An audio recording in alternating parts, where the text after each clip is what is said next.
Hello, this is Tim Winders. I'm the host of the Seek, Go, Create podcast, and we've got something a little bit different for you with this episode today. This is a bonus episode that we're adding in. And about, I think, December of last year, I was interviewed on A Better Way podcast with my good friend Ryan Haley.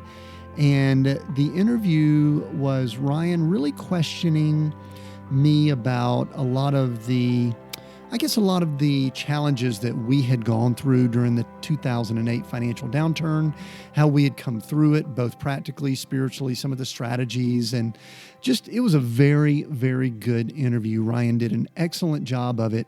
And what we decided to do was to get that podcast interview and rebroadcast it here on the Seek, Go, Create podcast. And the reason that we felt that it would be valuable at this time, we are recording this currently in mid-April when we expect to release it, somewhere around that time frame. And for those of you that are listening during that time, or if you're listening to this podcast episode sometime after, you know that in April, most of the United States was on what would be considered lockdown or stay-at-home orders because of the COVID-19 virus that was, for lack of a better term, sweeping the world. And it was just a very different and unique time for everyone. And in many ways, some of the projections of what we were hearing about the economy reminded me of some things that we went through after 2008. Now, I hope that by the time you're listening to this, that the economy has rebounded, things are going great. But in the event that it hasn't, it is my belief and my hope that you can learn some things from what my wife and I and our family went through back in 2008, really all the way up to around 2013, 14, 15.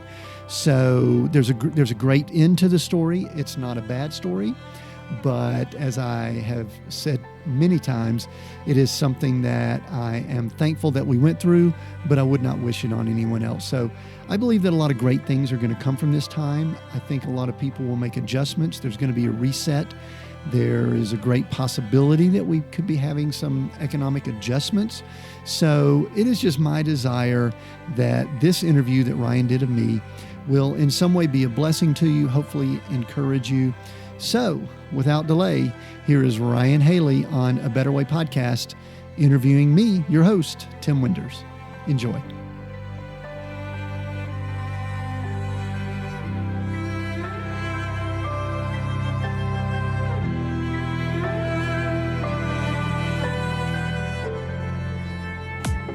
Welcome back to this week's episode of A Better Way podcast. This is your host, Ryan Haley, and I have the pleasure and honor of having Tim Winders on this week. Tim has been a really critical mentor and advisor in my life, particularly regarding the podcast and consistency, which you guys have Tim to thank for the consistency since early April of this year. And Tim is a business coach, a mentor. He has a really interesting and varied background we'll go into. But Tim, it is great to finally have you on the show personally. It's great to be here, Ryan. Thank you for the invite. And I wasn't letting it get to me that you haven't invited me, but I think divine timing is important. So I believe that we're in perfect timing. Yeah, absolutely. And we'll go into this later, but it's interesting because you just started your own podcast and you're actually now on season 3 and you've got a lot of good things, and we'll go into more of that detail later and put those in the show notes. But it is kind of cool now that you've got your whole podcast set up. I've got mine and we're on the same page. And it's funny to me that I never actually thought about what a perfect testimony your life is for the message of a better way. But just to start off with, why don't you just give us a brief background of where you grew up, your kind of who you are in the early days, and anything you think might be relevant for kind of setting the stage here. Sure. Yeah, I think that's always kind of fun to revisit that. I actually grew up in the Atlanta area and grew up in a nice home, and we 2 parents and all that kind of stuff. I actually grew up in the 70s just outside of Atlanta, which I kind of joke now, it was sort of the end of the age of innocence. We still went out with our bikes and, rode barefoot and no helmets. And I remember having a yellow banana seat bike that I would go screaming down the hill and hit a dirt ramp that's about 6 feet tall and just go airborne. And, we lived through all that. And, I guess I make myself sound old, but things began changing in the 80s, 90s. And I was kind of the guy, Ryan, maybe some people will relate to this, maybe they won't, that I was always going to be successful. I can't say that I grew up in a spiritual home necessarily. We would probably be people that considered ourselves Christians, but maybe didn't know what that meant and had probably never made a real decision. I'll say it that way. And I'm sure I'm not the only one that probably has somewhat of a background like that. But there was a show called Family Ties during the 80s that there was a guy on there. Michael J. Fox played the character that was Alex P. Keaton, wore a tie and all this kind of stuff. Well, just to give everyone a visual, that would have been me, because I was the guy, conservative, going to be a business guy, and I was going to make some money. I was going to be successful, and I was going to do it. I don't want to say at all costs, but I thought I was pretty smart, thought I was pretty talented, and I was going to do it on my own power. So I came out of high school, went to Georgia Tech. I have an industrial engineering degree from there.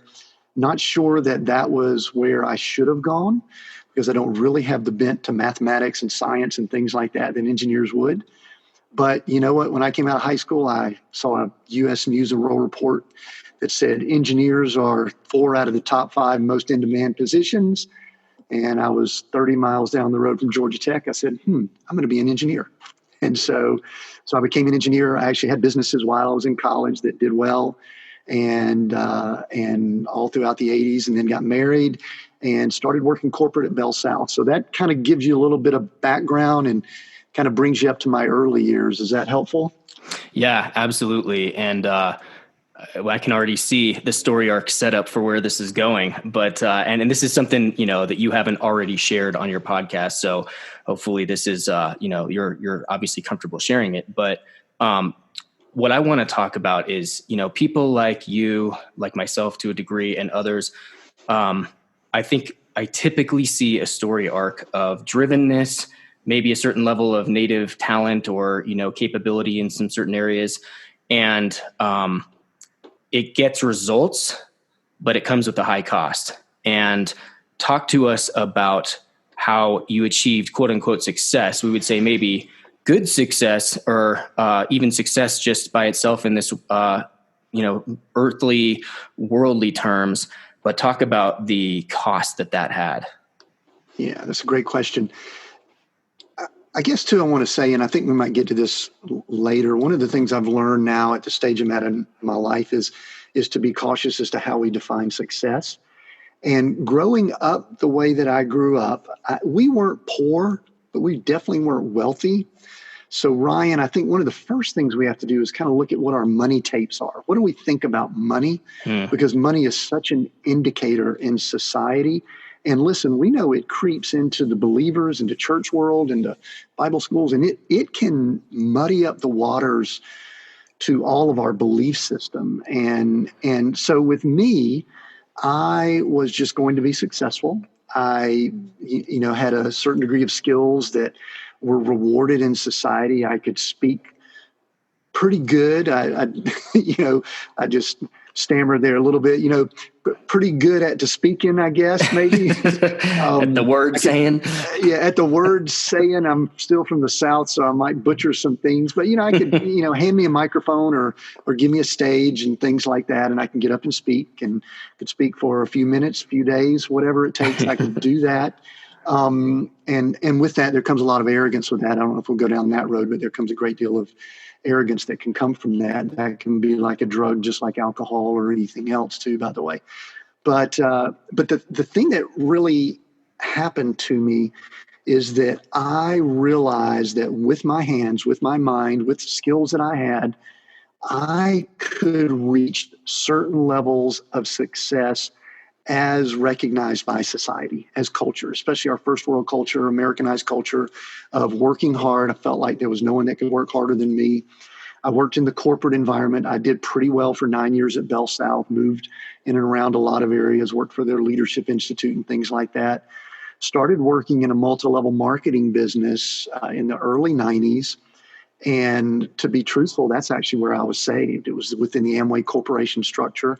And I was not saved in any other place other than a business environment. So I think the important thing maybe for your listeners with that is that there are a lot of people that play in the church world, a lot of people play in the business world. To me, I do not distinguish the two because that's where I was saved. Amen. And I think it was an important part of my whole being, my fiber. I mean, because I just believe that business is where spiritual things occur, and spiritual things occur. There's business there. There's money changing hands. So anyway, so we succeeded well. We went through some financial ups and downs with that. I left Bell South during the 90s, and our business continued to do well. But late 90s, we had a slight downturn with the dot-com bubble and things going on there. And so coming out of that, Ryan, we became very committed and very determined to build a real estate business. And so in the early 2000s, we kind of launched what was ended up being multiple real estate companies. And I was saved. I was growing spiritually. I was filled with the Holy Spirit. I was going to, the churches where I was growing. But not to get off topic, one of the things that really, really impacted me during the 90s was that we were very involved with the prosperity gospel. And I'm not going to throw things out totally, because a lot of people will do that. They say that's false. That isn't. I actually think there's degrees of truth in many of these messages. I think that they can be messed up by a lot of people. But what it did for someone like me who was very performance oriented, it just fed that beast. And so, I started, using terms that I'm not real comfortable with, like, the wealth of the wicked is stored up for us. We just need to put our hand to the plow and work hard, and we're going to name it. We're going to claim it. We're going to get it. We're going to be driving great cars. We're going to be having massive amounts of money flowing into us. And then, the statement that you could add to the end of that is, and we're going to fund the kingdom. Right. Tack that little gem on the end just for good measure. Just tack it on. Everything makes it okay, right? If you just add, and I'm going to fund the kingdom at the end, then it's all good. And listen, for people that may not know my personality, you do. Yeah. I'm going to say some things at times that'll sound snarky and things like that. I don't mean it that way. Maybe I do, but anyway. So that was a big part of us during the 90s, Ryan, is that it fueled that.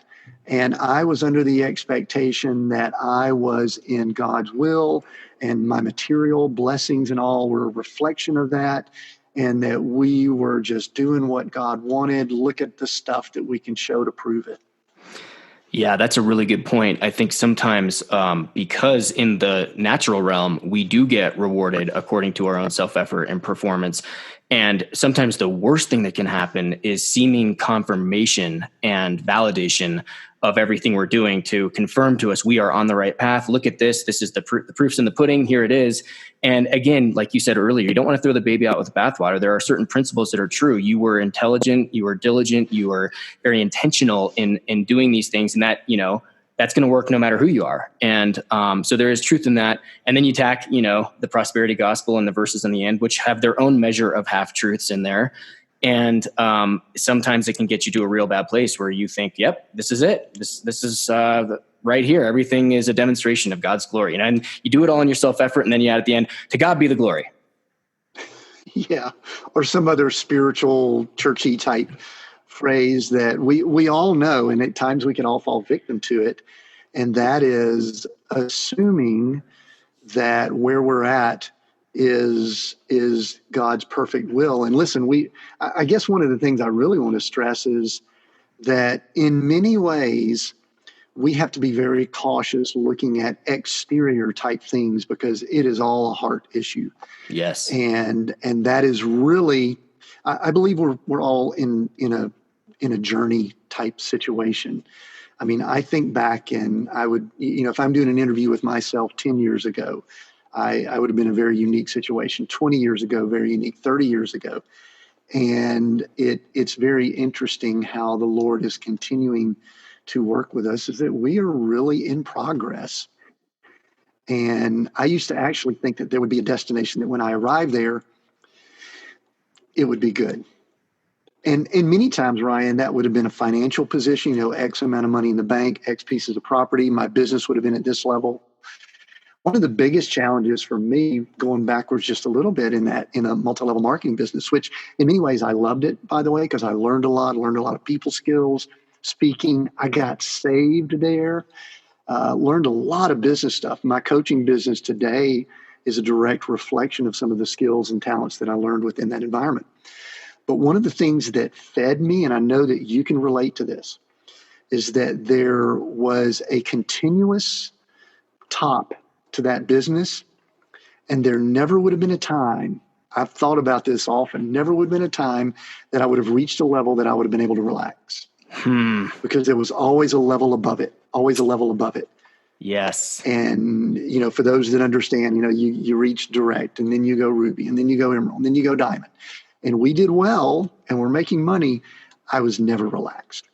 I think that's part of the deceitfulness of riches that the Bible talks about. It's because it always promises something it can never deliver if you're looking to money to be your source, to be your end all be all.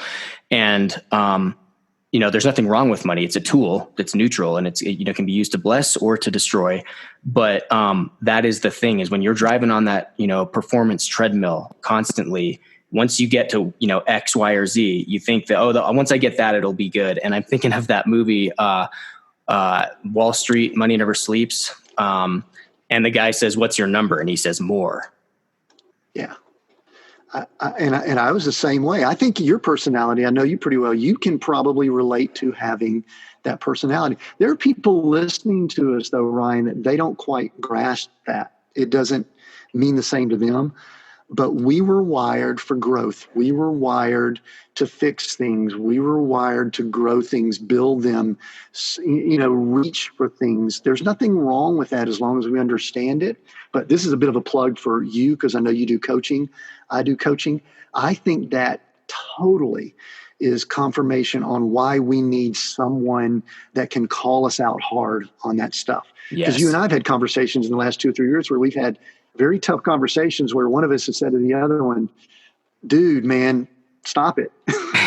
Yeah. Right? Yep. Yeah, absolutely. And I think that to me is a sign of greater depth and friendship and honor than the people, because it's too comfortable and easy to just not say anything. But, I've appreciated when you've given feedback, even if it stung at the time. And I was just like, I might have, had a little pride reaction at the beginning, or a little, wounded or whatever. But then it was like, I thought about it. I'm like, you know what?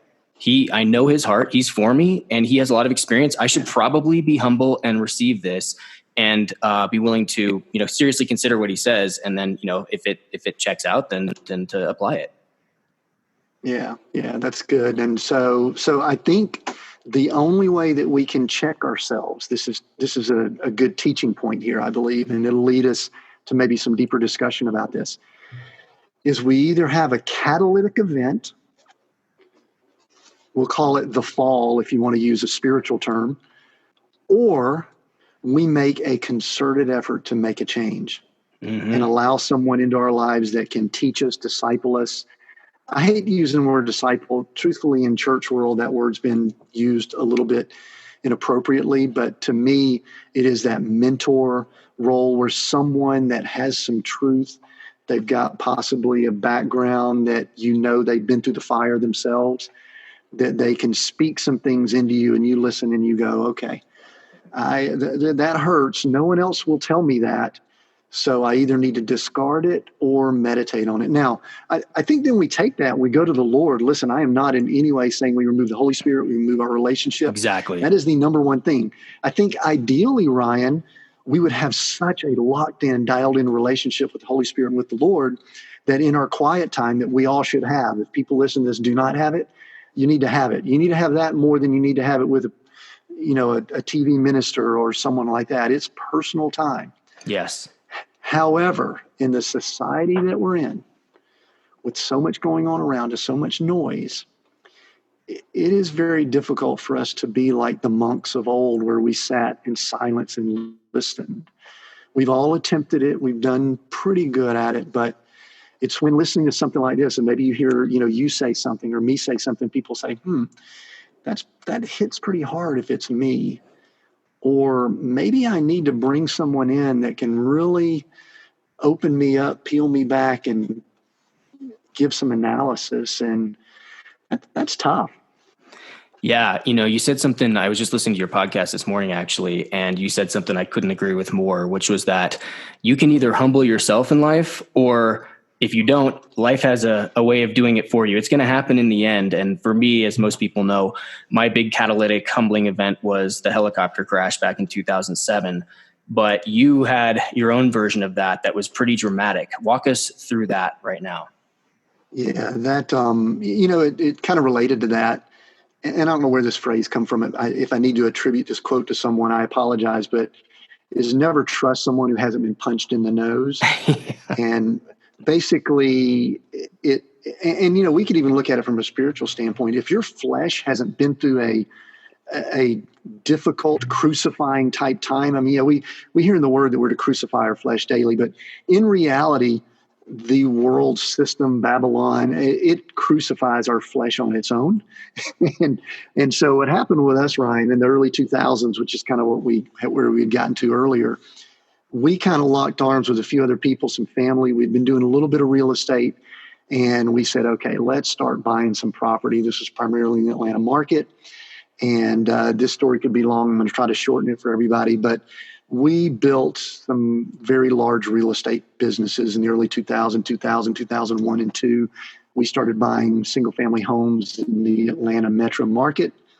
And when we were really, really building it at a rapid pace, we were buying anywhere from 3 to 5 homes per month.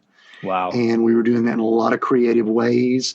And we were bringing on some financial people, and we were scaling it. We were scaling, and I'm an engineer by training, so I know how to systematize things and build them. And then from that, we spun off a marketing company that became a national marketing company for motivated seller leads. And that was an awesome business, by the way. If you ever want to have a cool conversation, that grew to, over the next 4 to 5 years, a 7-figure business just within itself. By the time 2008 rolled along, we had over 15 million in equity real estate. And now I have to qualify that. That was 2008. It was the peak of a bubble. So, I think the exact number, I don't like to exaggerate, it was 15.2 million that we kind of valued our real estate holdings at the time. Over 100 single family homes, a few condos in Florida. We were working on doing a development down in Milledgeville, Georgia. There was a lot of things we were working on. And the thing that I actually loved the most in around 2003, when you start building things, this, people start coming to you and saying, tell me how to do what you're doing. So that started a coaching business, and the coaching business was a 7-figure business in and of itself.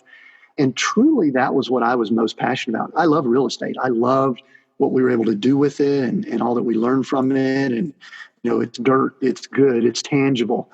But I actually love the coaching aspect of reaching in someone and pulling out what I believe is already there, the greatness that's there.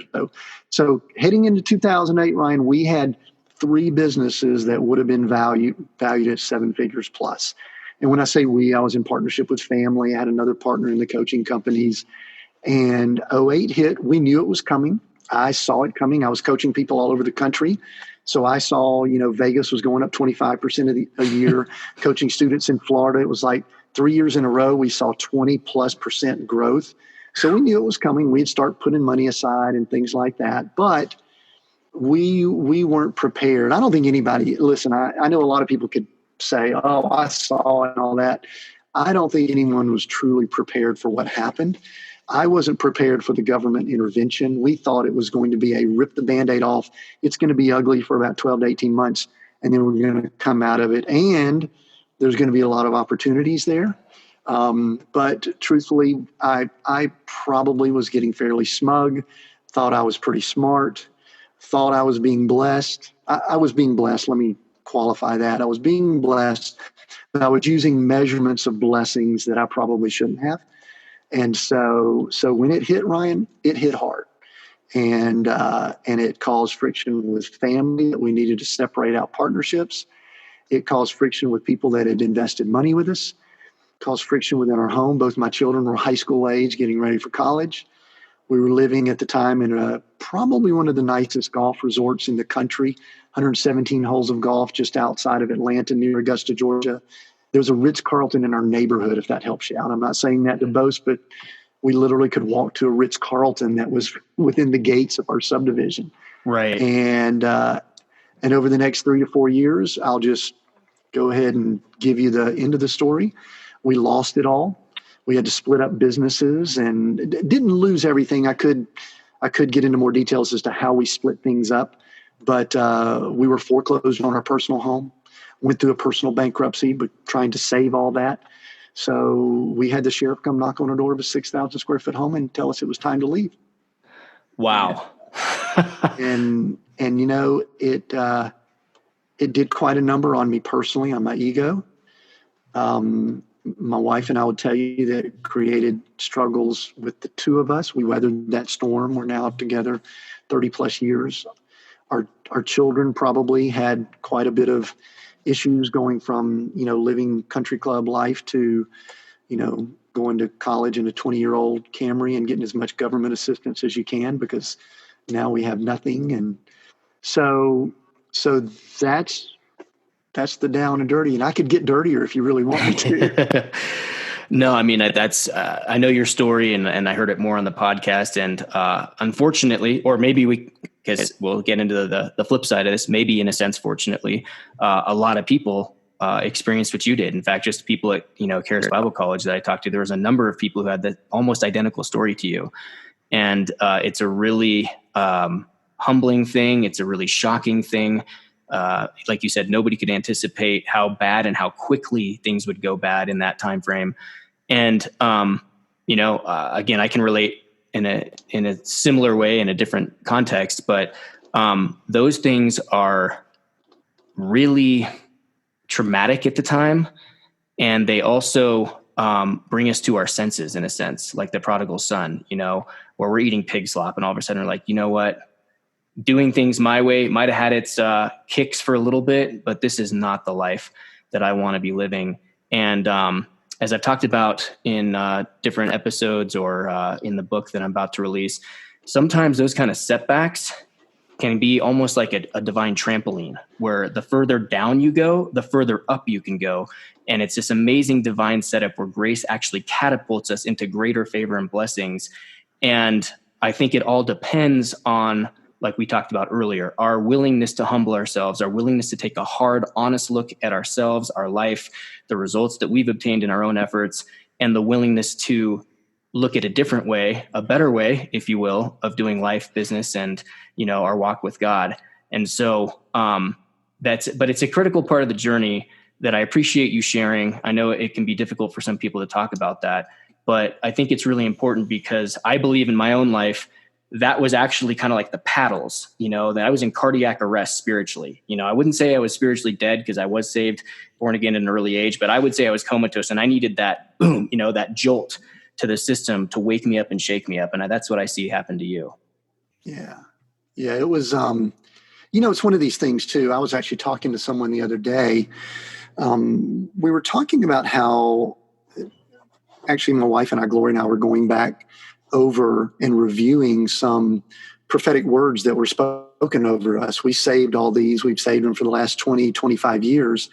And we also reviewed some of our prayers. And it's so interesting in 2009, 2010, 2011, there were so many prayers that came across as we were at the edge of the cliff. It's like, if we don't have, and unfortunately so many of them are money related, and I know people that are listening to this can relate to this, you know, but people also have them with health and different things like that. But we're talking about money here. You know, it was one of these things where if we don't get blank amount of money coming in right now, it's over. We're done. We're baked. We're whatever words you want to use. But yet we went through that deadline and it kept on going. And listen, I'm not in any way bragging or boasting about missing payments on houses and to investors and things like that. I am not boasting about, you know, bankruptcies and things like that. But when you play in the world system and you are involved within the Babylonian structure, then unfortunately there are times that you may have to use that Babylonian structure if there are things that are going on there. I know there are a lot of people that are going to disagree with that. I want to give one sidebar. I had a conversation with someone that we had helped them financially a few times, and they were the type person that they call me when they needed help financially. That's the position we're in now. We're living a very minimalist lifestyle. I'm in an RV right now as we're recording this. My wife and I travel, and we've been extremely blessed with financial resources, and provision is the word we like to use now. And Ryan, I had someone that they called me up, and usually I knew why they were calling, but I kind of asked, and they made the comment, and they said, well, I've got my house payment is coming due, and I could really use, it's going to go to foreclosure. And I know a good bit about foreclosure. So I said, well, when's it scheduled to be foreclosed and things like that? I say, well, I'm only late on, one payment, and I haven't actually missed it yet, but I don't want to miss it. And this was a very spiritual person, someone we were associated with at Bible school. And my comment to them was, well, I'm familiar with the process, and I do know you have a long ways to go. They're thinking about selling the home anyway. You have a long ways to go before there's an actual foreclosure. I know a little bit about the state you're in and things like that. And this person snapped back at me, said, that's of the devil. You're never supposed to miss a payment on a house or anything like that. And I just kind of calmly said, well, actually, I believe it's of the devil that you have a mortgage in the first place. Oh, here we go. The Babylonian system. Yep. Pause. There was this pause, and I know that's a harsh statement, and some people you've got people bristling right now as they're listening to this. But it's part of playing in that system, and we could dip our toes in and things like that. But listen, we know what the word says about debt. But yet we play that game and we operate in it. And they paused, and to their credit, they said, you're right. If you're going to go in and get that 30-year mortgage, there's the chance you're going to have 2 or 3 ups and downs with the economy during that time. So anyway, that's off track just a little bit, but it just kind of goes to show how our thinking can be skewed. Yeah, and I do want to just briefly interject on that note, because as we've been talking about this, I had one interview in particular about debt-free real estate investing with a guy that I knew from Bible college. And he had gone through that similar journey, where he had the ups and the downs, and he had the success by his own hands and all the cost that came with that, not just financially, but, emotionally, spiritually, everything. And then, so he's adamant about, nobody should be using debt. Now, I feel personally at this point, it's a personal word from God why I'm not using debt, but I could clearly make a case for why that's true. And one interesting thing after that interview, he came up to me and he had a dream shortly after that. And he was telling me how you cannot outsmart the Babylonian system. If you think you can put your toe in the water and you can, benefit from it. And again, I'm not saying people don't use leverage to produce incredible wealth. They do. But just because, you get a certain result doesn't necessarily justify, like we talked about earlier, your thinking process or your heart state in that place. And so he was just saying, like, you're not gonna outsmart him, just like the devil. We're not supposed to, mess around. Just like, don't engage with that conversation. He's a defeated foe, but don't get, tangled into that little battle. And so, I'm not as quite blunt and outspoken as some people about the debt thing. Obviously, I'm living that lifestyle myself. But you bring up a good point, and for anybody listening, I just want to say, I know that may be shocking, and I'm not saying that you can't use debt to build wealth. Many people have done it successfully, but a lot of people don't realize the risks and the world that they're getting into, because once you open that door, you're in it. And Tim has been through that himself. Multiple people I've talked to, even ones who are quote unquote very responsible with debt, lost everything in that. So I would encourage people, especially now, just on a practical note, we are at a very clear point in the economic cycle where I think things are maybe not going to play out the same way they did 10 years ago. But if you look at the numbers and the indicators, I think people are getting, in trouble, and they're setting themselves up for that. So I would just take that, if you're offended by that, if you're bristling, like Tim said, I would just take this as an opportunity, like we talked about already, to just take a moment, take a deep breath, and objectively consider what's being said from people who have been there. They've been punched in the nose. They've got the wounds and the scars to prove it. And they've also got the blessings, which we're going to go into in a second. But I just kind of wanted to back you up on that. And real quick on that, Ryan, the title of this podcast is not an okay way. It's a better way. And to me, the better way is not to have the burden. And debt is a burden. Some people handle it well. Some people don't. Some people can manage it. Some people can't. I just know as long as I had it, it took a chunk of my soul. There was a piece of me that knowing that someone had that ownership and control over me. And you know what, when there's a chunk of your soul taken, it opens up something for the enemy. I mean, we don't want to get into all of that, but I think you just are flirting with possibilities. That's all we'll say. I mean, yep. And it's interesting you mentioned that, Tim, because that is exactly what the other gentleman, Steve Lawrence, that I talked about said. He said, there's something spiritually and psychologically that happens when you do that. And it's not even like you can't see it necessarily reflected in your finances. Eventually you probably will if, certain things happen. But even when things were quote unquote going really well, he said, as soon as they got out of debt, there was like this freedom, this clarity. It was like something was lifted that he couldn't explain or understand quite at the time. But in retrospect, he realized that it changes the way you think, is what he said. Yeah. Amen. And related to that, we had this discussion because we're recording this shortly after the Thanksgiving holiday.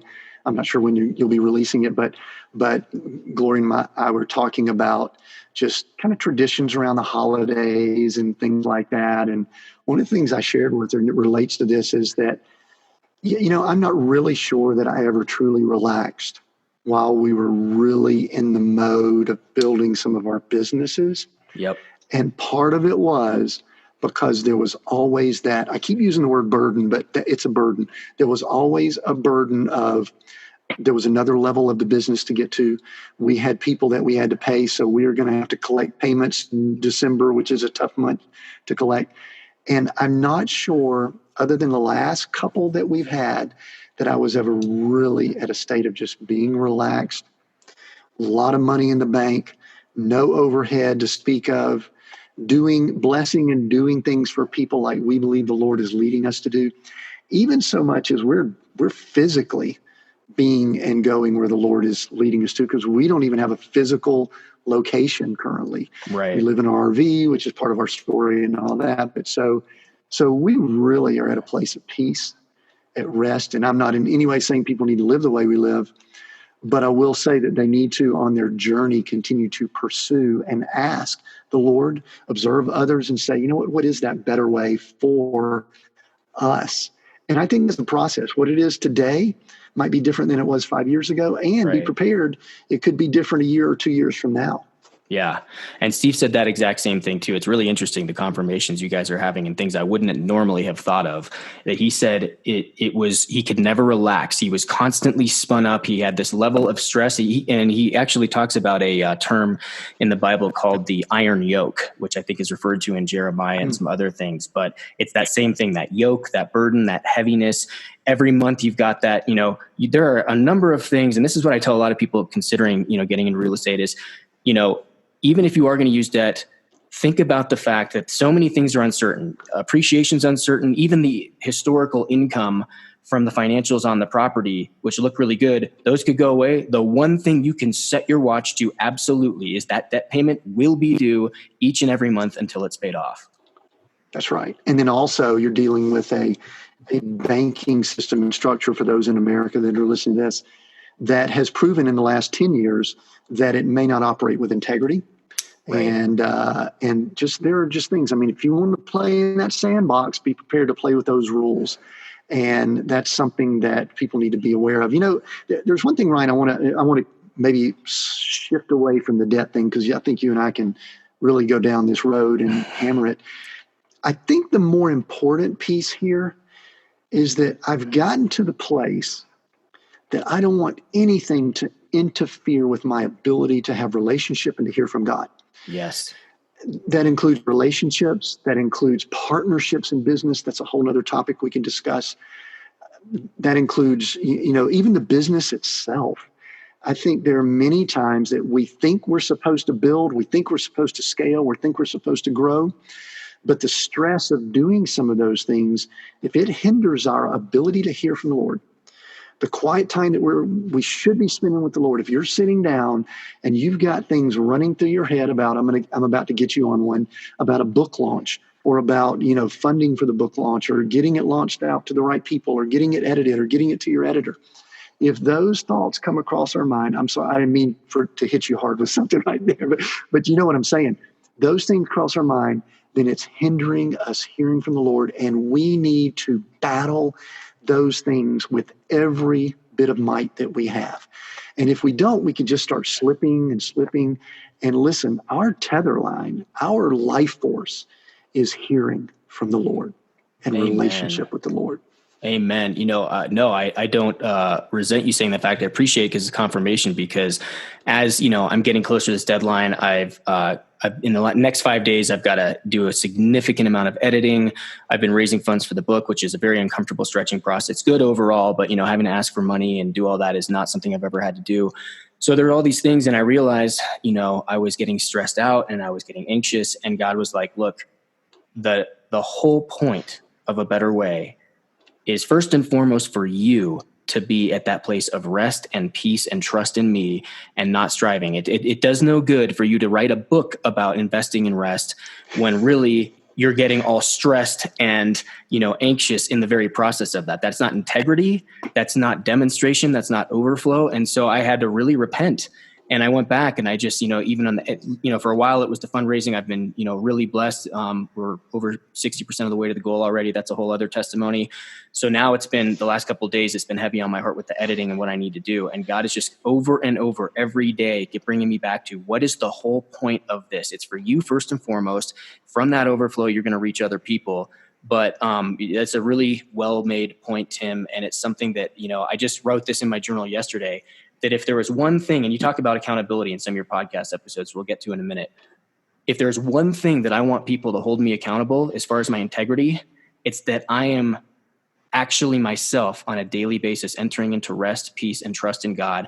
If you're going to call me out on anything, let it be that you're getting stressed out, Ryan. You're starting to strive. You're getting into toil, anxiety. That is the one thing above anything else that for the integrity and the effectiveness of this message to go forth, that I would have people call me out on. And so that's a daily battle. And I just wrote a blog post where our fight is to remain at rest.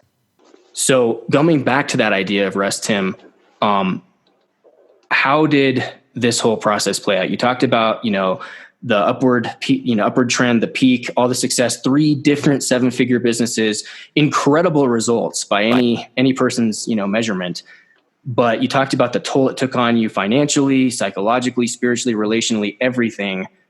And then you bottomed out, had to declare bankruptcy, had the sheriff showing up at your 6,000-foot house right next to the Ritz-Carlton. I mean, unbelievable decrease in a very short amount of time. Talk to us now about from bottoming out to where you are now, and not only the difference in the results, but the difference in the process, the mindset, and how that relates to entering into God's rest and ease. Sure. Yeah. Great question. And I'll try to listen. One of the things you just mentioned, I'll sort of correct it. It seemed like it seems quick now, but it was like molasses as we were going through it. Because, we saw things peak and we kept trying to do different things and grow businesses and use tricks and things like that, Ryan. And so we were working on various things. But when you have increased your lifestyle, which we had done, and, had some reserves, obviously not the level of reserves that were needed. And in looking back, I can now truthfully say I really didn't have any. I thought I did, but I didn't. So, have any reserves? Reserves. Yeah. You think you have them, but when they don't do what they need to do, then you didn't have them. You know what I mean? Right. I think I had a podcast that released on my network today called, and one of the sayings I use is, "Thou shalt not fool thyself." I was fooled. We were fooling ourselves. That's probably in the Bible, but it's probably not worded that exact way. But so we kind of saw this slow-mo from like 08, 09 to 13 of just this gradual disappearance of revenue, of income. We split companies off. I actually took the coaching business. I gave some of our asset real estate business to a partner. I split all portions of the coaching business with another partner. One of the reasons why is I wanted to somewhat divest myself of the geographic area that we were in. So, some would say, why'd you give up real estate? It made the most sense at the time. And now 10 years later, I'm very thankful that I did that. but there's going to be some value, and I still have some participation, just very little. So I took a coaching business, and you know what, Ryan? I don't have to tell people this. People aren't going to spend $25,000 for someone to tell them how to do real estate when the market was doing what it was doing in 09, 10, 11. And so that business dried up. And another thing, from an integrity standpoint, I didn't know what to tell them. I wasn't going to have someone pay me $2 and me say, I don't really know what to do myself, but let me coach you on what I think you should do. And you know what? There are a lot of people that have no problem with that. I just didn't. But what happened during that time, Ryan, is that my wife and I, we basically sat and we just spent time in the Word. We would open our Bibles at 7 a.m. when we would get up, and we would sit in that home that we weren't making the payments on. And we would listen to things like Joseph Prince was a big influence for us then, because we didn't understand rest. I think he's a great bridge to help people move to rest and things like that. And we would listen to that. We would read, we would study, and we literally spent hours every day in the Word. And we would be asking questions. What about this? And, a lot of it was probably crying out to the Lord, why? We never really questioned whether there was a God, but we did question God. It wasn't as if we lost our faith and we were backsliding and we just said, oh, the heck with God. No, we drew near to God. And I'm sure he probably got tired of me saying, why, Lord, you are blessing me? And I would be asking those questions on, 2-3 hour long walks over golf courses, that people weren't playing on those days. I would walk the courses on those days. And I would just be asking why. Well, what we learned during that time was rest. There was nothing that in my power I could do, Ryan. And that's one of the reasons why I tell people this story, that if you don't embrace rest, you're going to learn it. I do not believe that God brought the downturn on. I think it's just part of natural cycles, the Babylonian cycles. Yep. But I believe Romans 8:28, he can use those things. And you know what? He said, Tim Winders, this guy he's got some skill, and I'm glad about that. I gifted him with a lot of these things, but this is an opportunity for me to use him in a way that I wasn't able to before. So he's going to learn to rest in all areas, not segmented areas of our lives like most Christians do. We segment God. We put him in a Sunday. We put him in a, Bible study. We put him on, maybe with our marriage, or maybe when we need healing, or, we need help. It's the ATM God, which God spoke to me. He goes, I'm not an ATM machine. I'm God all the time. So we need to have relationships. So you need to be at rest that you and I can function. Because, Ryan, before this, I would roll out of bed every morning and I would have business ideas. And I would be able to monetize them by noon of that day. I mean, I would be putting the plans in place. Well, I had nothing for 5, 6, 8 years. I had no thought of anything that I could do. Wow. I mean, I was at my end. And I literally, this is a kind of an interesting story I've shared before. They're in a gated community area that we live, this beautiful resort community on a lake in Georgia that had all these holes of golf. There was a McDonald's on the outside of the gates. And I was out just getting a coffee or something like that. And I looked up at the McDonald's and they had a help wanted thing. And I'm going, you know what? I've tried everything else. I should just get a job at McDonald's, which would be very humbling in that area we were in. Yeah. And so I said, can I speak to the manager? And the manager said, well, you have to go online and submit your resume. I'm going, okay, I'll do that. So I went home, went online, and multiple times, Ryan, I tried to put in an application at McDonald's, and I'm fairly tech savvy. I never could get my application at McDonald's to go through. And, I'm not saying that the Lord didn't want me to do anything. That doesn't sound quite right to say that. But he wanted to make sure that I was totally in a position where I was going to not depend on me, but depend on him. Yeah. Tim, that is a really good point. I think a lot of people look at God as this all-controlling sovereign God, and he is sovereign, but in his sovereignty, he gave us authority and freedom to make decisions for better and worse. And just like my helicopter crash or any number of things that have happened to me since then, I don't believe for one second God brought that on us. But like you said, Romans 8:28, he will use all things in a pattern for good if we allow that to happen. And that's some of the most precious times in our walk. I don't think that's God's best for us. His best for us, and this might sound heretical, I don't think the cross was even his best for us. His best for us was garden living from the beginning. He never intended for us to say, he never intended for Lucifer to fall and become Satan, but he uses all these things so masterfully. Sometimes it can almost be easy to believe that was his plan from the beginning. And, you could say Jesus is the lamb slain from the foundation of the world. And that's true because God always makes provision ahead of time for what he knows we're going to need, even if he didn't specifically bring that on us. But all that to say, I want to emphasize the goodness of God here. He doesn't use tragedy and setback to teach us lessons, but he will use them in a pattern for good. And that's what I think you're talking about. And that's a long period of time, Tim, 5 to 8 years of having dry seasons financially in your revelation, your ideas, like just nothing, where it forces you in that position to really depend completely on him. And so that bottom out, what I'm hearing is you're starting to get towards the bottom of the trampoline, way lower than you were. Take us in the upswing. Yeah. So we bottomed out. Obviously, when, the sheriff comes, knocks on your door, you become homeless, and, you move into your Honda van, throw some things in there. You go stay with family for a season or a brief period of time. You've got family that's providing you some money. You've got a few small little incomes popping in. But what we basically, we like to say it was a time of nomad for us. That's a nice way of saying, Ryan, we were homeless. It's a biblical term, right? we were like Abraham and Sarah, only it was different. A little bit. And but what we did was we just went out and we were totally operating on faith because we had no clue what we were going to be doing. This would have been around 2013. And, we had some stuff piled in our van, a few things in the storage unit. We'd gotten rid of everything, kind of told our kids who were at a very formative age, right out of high school, right in college, you're going to have to go do your own thing because there's no home to come to anymore. Wow. And, that's leadership development. And it's not the way parenting is done in the world we're in today.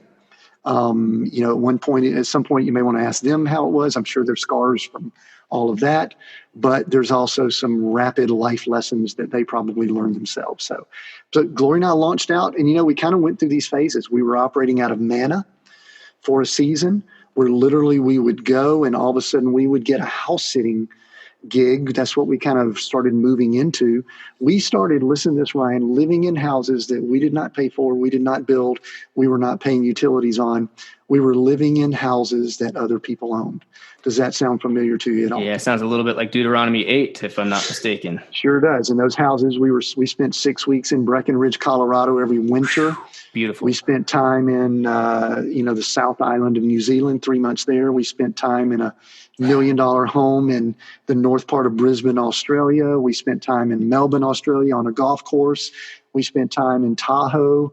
And, it was just this manna that the Lord started drawing. And it began as we began accepting it and receiving it. And let me repeat that. As we began accepting it and receiving it and not striving and working towards manufacturing in our own power.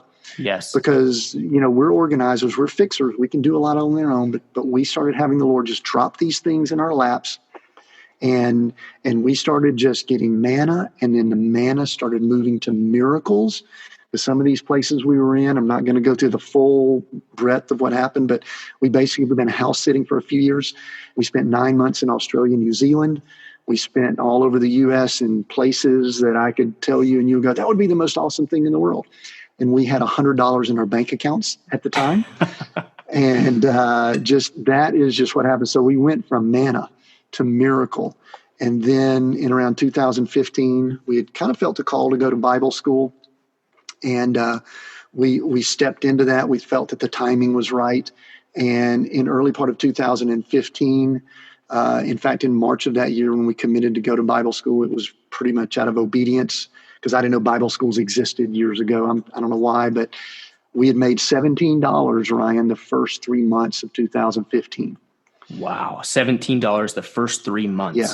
Glory had a contract. She was starting to do some things. She had humbled herself to do some administrative assistant type work, contract basis. And so we made the commitment to to go spend some time in Colorado at a Bible school there that you and I met at.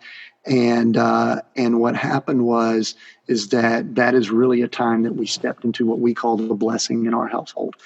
And that is where things just began to pour out. At the end of 2015, when we did our taxes, I had 12 sources of revenue, or provision is the word I like to use, that had come into our household or into our, when I did my taxes, I said, oh, look, in March we had $17, but because of some other things we won't get into here, the storehouse principles, the blessing, the provision, we were totally just at rest. I wasn't pursuing things that were finding us. It is so interesting that we had multiple revenues coming in from clients and sources and different provisions that just continued on. And the entire time we were in that environment, we were able to be a true blessing and just give to so many people, which is important in that environment.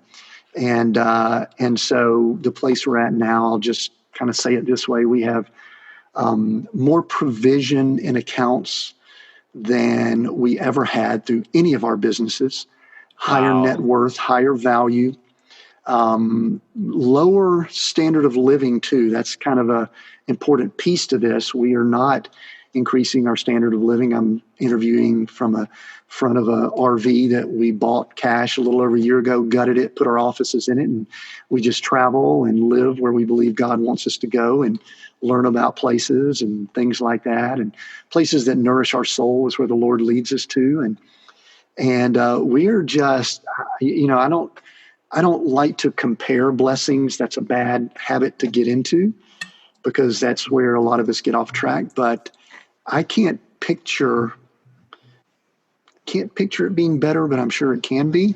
But we are operating in a better way. Maybe that's a good way of saying that. Yeah, that's a great way of saying it. I like what you said about moving from basically bondage in Egypt, complete slavery, destitution, the lowest point, to then moving into manna, that miraculous daily provision that's not any more than just that one day, but enough to get you by, to miracles, right? Which I talk about this in the book too, which will come out, which is, a higher level, but the highest level is the living in the blessing, where they actually overtake you and they seek you out instead of you seeking them out, by staying in that place of rest, committing to that, just repentance of self-effort to let things come to you. And that's where I truly believe, it's God's best, because it didn't have anything to do with you. And what I'm hearing through your whole story is this principle I talk about in the book of investing in rest. And an investment, you have to give something up first before you receive back. And that's called the principal in financial terms. And that might be a down payment on a house or an all cash purchase, whatever the case is. In this case, on a spiritual level, what I believe the principle that we have to give up in this investment process into rest is our own self-effort, being able to generate results out of our own power.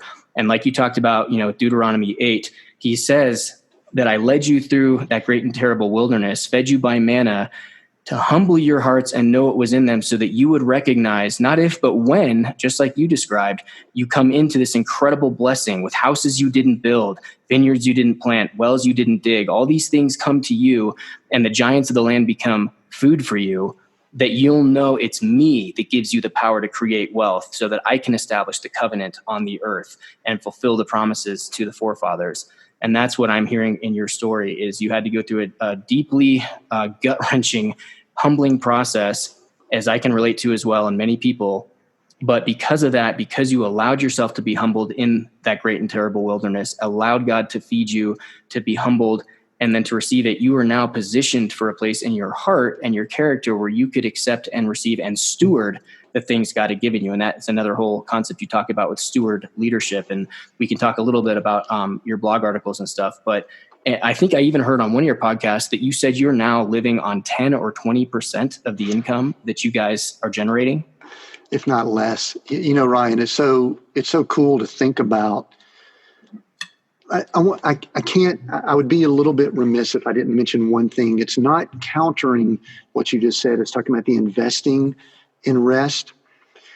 This is a very practical thing that the Lord told me related to a very spiritual principle, I believe. because I am one, I believe you are, and I think there's a lot of people listening in that are action-oriented people. And that is that an idea crosses your mind or an opportunity comes across your email or somebody gives you a call. Our tendency is to say yes or to at least go for it, because that's the way we're wired. Some people listening in, they may not be that way, and that's fine. But the Lord gave me a very practical way of allowing my personality to still be that way, but still allowing him to be God. Yes. And not me be God. And this is what it is. I'm going to share this with you because it's actually very simple, but it's challenging. The Lord told me, he said, Tim, you're going to have so many witty inventions, ideas, thoughts, opportunities. The only thing that I ask you to do is pause. Yes. And the pause is important because if we aren't in a position to hear him, which means we have quiet time, and that's one of the investments too, by the way, Ryan, I wanted to kind of mention that, is there's an investment in the quiet, still time, no devices, no computers, whatever. We've got so many modern day distractions that we can hear when we pause and say, Lord, and then you know what? I'll just kind of get this little nod. And the little nod will say something to the effect of, yeah, jump on Ryan's podcast with him. I actually had this odd situation recently where someone said, hey, would you like to do a Bible study for a few weeks where you're at here in Bend? We could pack the house out. And, in the past, that would have been a definite yes for me. Mm-hmm. I would have said yes immediately. And when the person asked me, I just said, let me pause and I'll get back with you. And then sure enough, 24, 48 hours later, it just kind of disintegrated without me really saying no. You know what I mean by that? Yeah. So I did want to kind of give people that is a practical, for those of us that are wired that way, a practical way to allow that kingdom mindset to step in, not the Babylonian system, to allow that rest to enter in. Because many times, and the only reason I'm kind of bringing this up, I think some of us, when we even hear the word invest, we have to be cautious because it's still an action word for us, not necessarily a pause or rest word. And a lot of us, we don't even know what rest means. We don't even, that is a word that just means nothing to us. Yeah. And I talk about that. I'm glad you brought that up in case anybody gets the wrong idea, because a couple crucial times I've talked about in the podcast and the blog and the book that's coming out is taking those times where I stepped away from opportunities, where I had business and leads coming to me, deals I could have been doing. And God said, nope, I want you, right when I was hitting that point of increase, he says, I want you to step completely away from this. And you just spend every day in this extended sabbatical or vacation, whatever you want to call it, where all you're doing is spending time in the word, journaling, praying, talking to other people, seeking wise counsel.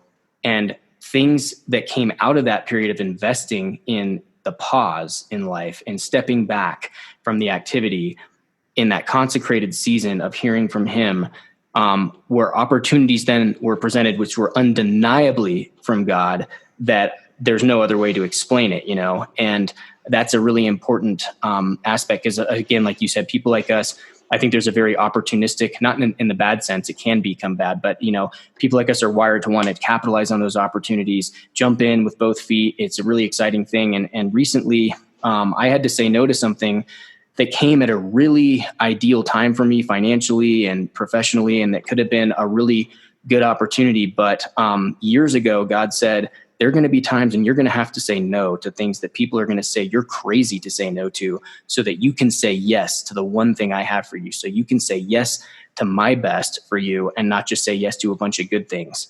And I think that's what you're describing. Yeah, that's good. That's absolutely right. Yeah, we're just describing. And, I also think we need to just mention one other thing. I actually got this revelation, or I think God spoke this to me. I think he did when I was in Bible school. There was some of the teachers in Bible school that talked about how hard they worked, and then others that spoke about rest. And I used to really struggle with some that spoke about just work, because it fueled something in me. And I had a conversation with the Lord about it, Ryan. And again, this might be for some of your listeners. The conversation was, Lord, what's up with that? And the Lord, I believe, spoke to me. And again, people can discern this. I believe he said, there's some people out there that they just need to work harder. They've been sitting around waiting on the Lord, me, for so long. They just need to go put their hands to something and get to work. Mm-hmm. But then there are other people, you and I have backgrounds like this, that we need to pause and not act like we're God and act like we can do everything. And so it just highlights the importance of spending personal time with the Lord and having a trusted mentor or someone that can speak into your life and say, hey, listen, Ryan, it's time to work now. You've been resting a long time. It's time to do something. Or, you're going at it too hard. Why don't you just pause and let's see what the Lord does here? Whatever it is, it's just healthy to have the quiet time. And then someone who also has quiet time speaking into your life that loves you, cares for you, wants the best for you, and can also speak truth. We could all just speak fluff to each other and Yep. You're great, you're awesome, man, Ryan, you're the best thing in the world, which you are. I'm not saying that. But then also someone that say, hey, Ryan, you know what? I heard you say something, and I know we all say stuff, but you might want to consider this. Think about it, and you take it to the Lord. And we need people like that, I think. Yeah, and that's a great point too. Is that one of the things you talked about on a recent podcast article is self-awareness, and whether it's through personality tests or just time with the Lord, there's a lot of different ways we can gain that self-awareness. But like you said, for people wired like myself and you and others like us, I've noticed my tendency is to overfunction and jump in and do things. And generally speaking, I should default to let me actually pull back and err on the side of rest as opposed to activity. Other people are on the other side of the spectrum where they got the rest thing nailed. They're really strong in that area. And sometimes they need to be able to, so faith for you and me looks like resting, like not doing things a lot of times because we're so used, that's our MO. Whereas with other people, faith looks like trusting the grace inside them as God's divine empowerment through them to be able to actually step out, take action, and put their hands to something, not so that they'll be blessed, but know that they're blessed, and therefore what they put their hands to will surely prosper. And so it's all about knowing where you are in that continuum and how God's speaking to you, what your natural tendencies are, and allowing the Holy Spirit and wise counsel and all these different ways to inform, kind of a better understanding over time of yourself and your typical responses and what may be a better response in that case. Yeah, that's good. Absolutely. I agree. So if you want to just wrap up real quick, we talked a lot about your podcast, which has been really good. You share a lot of this story and other things in it.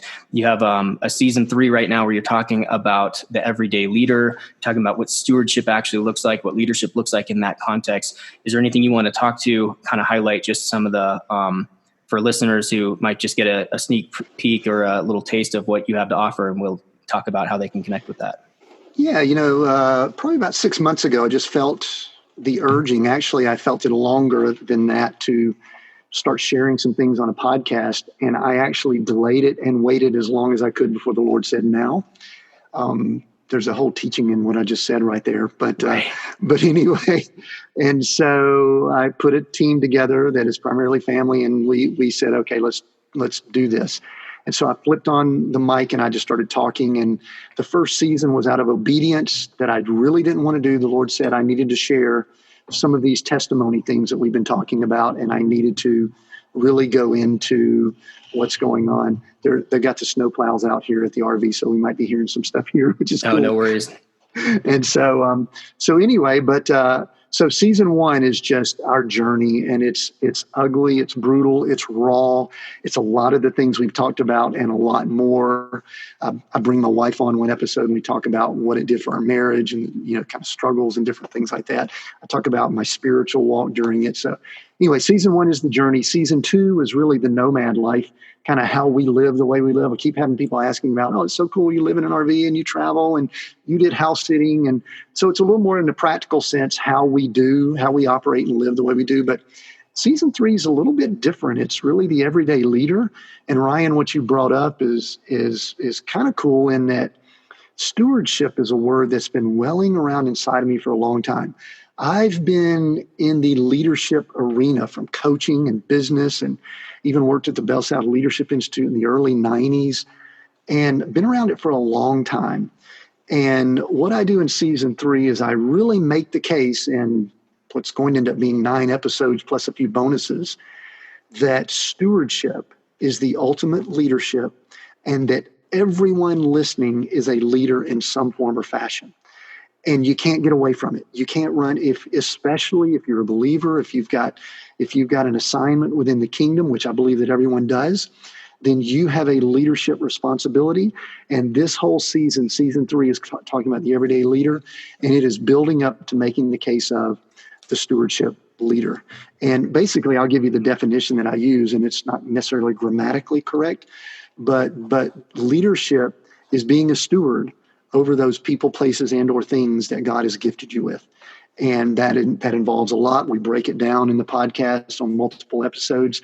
I think if you listen to the one today that was released, it's primarily, we have 2 or 3 episodes on leading yourself and the importance of that. Self-awareness, which, we've, bless their hearts, we've been around some of the most incredible people that are great spiritually and all that, but they have very little self-awareness and don't really know their strengths, weaknesses, what God gifts he's given them. And there's a lot of practical tools out there, even in the world, that we can use to help us understand that. So that kind of gives you a glimpse of it. Future episodes, as we head into early part of next year, are going to be more interview format, and we already have about 5 or 6 of those in the hopper that are going to be released, and we're excited about it, and I'm having a lot of fun with it. So how can people connect with that? Well, the name of the podcast is Seek, Go, Create, those 3 words.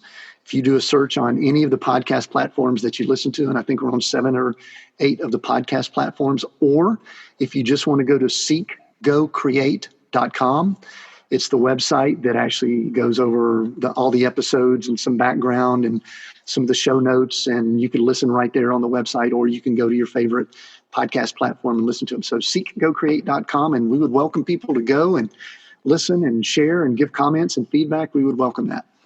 Yeah, I definitely encourage you guys to check it out. I've listened to several episodes, and it's just been cool for me, even having known Tim for several years, just getting a more in-depth look at his process, his journey, the good, the bad, and the ugly, and now coming into the beautiful. So seekgocreate.com. We'll put that in the show notes.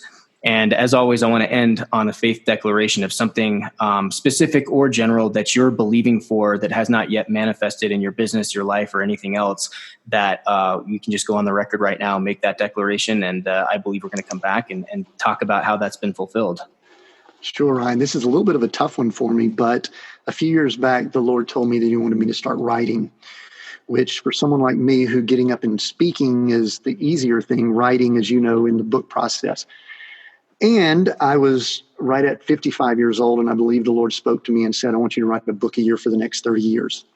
Wow. A book a year for the next 30 years. Book a year for the next 30 years. So that would be the bold, declaration. I'm actually just sharing of what the Lord has shared with me. I am just a smidge behind. I'm in the editing process of my first novel, which is kind of different for me. I kind of thought I would write, how-to teaching, training books, but they're novels, and the primary focus, the Lord said, he said, I want you to be able to show my love through these stories that I'm going to give you. And that's exactly what we're doing. So I'm excited about that, and look forward to sharing that with people. And I believe that book 1, novel 1, will be released early part of 2020. So I'm excited to share that with people. Yeah, I'm excited about that too. And I just want to thank you once again for being an integral process, not only to the podcast for the last several years, but also recently my own book project, for just giving feedback, advice, editing. I have to say, you are a demonstration of everything you teach. The fact that you were able to read 200 pages in about 5 or 6 hours one day and give really solid feedback, I think speaks to the fact that you're living this out first and foremost, and all this productivity coaching and all these things you do with clients. And I think that's coming from that place of rest and overflow that God has divinely empowered through you to achieve and accomplish. So just want to thank you for being a really important part of my life, for a better way, for the book, just my own personal growth. Can't encourage you guys enough to go check out what Tim's talking about. And is there any other website or platform or anything, if people want to talk about anything else you want to go to, or just the podcast for now? The podcast for now. I mean, they can always find me at timwinders.com. That's a website we're actually in the process of redoing, but they could reach me there, learn more about me. I've actually got some blog articles and all that I've written over the last 3 or 4 years. And also, listen, I am totally open. If anyone ever just feels the urge to talk, they will go through my assistant. But if they go through my assistant, there's very few people that I will not get on the phone with and have a conversation with, just to chat, pray with them, brainstorm, maybe talk about business, ministry, whatever. I'll be more than happy to do that. I think everyone knows by now that I am a coach for business owners, executives, and leaders. And let me just tell you what I really love doing. I love doing this podcast, but I really love getting on the line with people, getting on the phone, getting on a video call, and just helping people, organizations become all that they were designed and created to be. So here's what we're going to do. I'm going to give away some free coaching calls every month and hopefully speak to you about your business, your ministry, your leadership role, or help you brainstorm new ideas, pivot your business, make some changes, do whatever we need to do to help it move to the level that you want it to go to.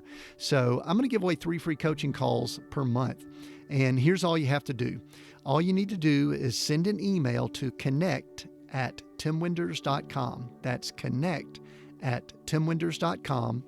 And I'm going to spell it out here. Tim Winders, TIMWINDERS.com. That's pretty cool. I'm able to spell my name. That's exactly my name. Connect@timwinders.com. And in the subject line, all you need to say is something like, I want a coaching call with Tim. My team will attempt to get it on the schedule. I'm going to most likely do 3 each month. If I could get more in, I will. But they will probably take the first 3 every month, get it on the schedule, reach out to you, and then they'll just schedule a 30-minute Zoom video call. They may also reach out and get some questions from you about your business and some of the things you want to discuss and talk about. And we will just get online and we'll have fun with it. Again, I love doing this. It's what I believe I'm called to do.